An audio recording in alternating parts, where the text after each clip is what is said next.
Sumpah dan saya persilakan dari saya bersumpah. Sidang Pansus Hak Angket dipimpin langsung Ketua Pansus, Kadir Halid.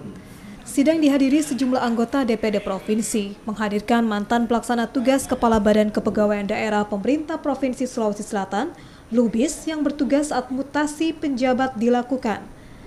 Selain itu, dalam sidang muncul sejumlah nama pegawai Badan Kepegawaian yang ikut bertugas saat mutasi dilakukan. Dan sejumlah nama tersebut akan dipanggil untuk dimintai keterangan oleh Pansus Hak Angket.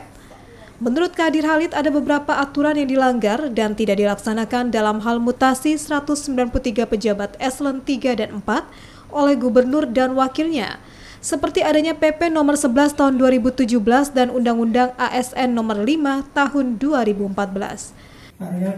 Aturan yang tidak sesuai dalam terjadi mutasi. Ada beberapa aturan-aturan yang dilanggar yang tidak dilaksanakan dalam hal mutasi 193 ini pejabat eselon 2, eselon 3, eselon 4. Itu beberapa aturan tadi kita dengar langsung, banyaklah aturan-aturan yang dilanggar. Apa-apa saja yang tidak sesuai misalkan, Pak?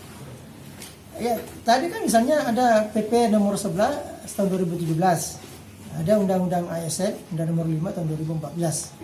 Kan? Nah, itu tadi terungkap tadi di sidang seperti itu.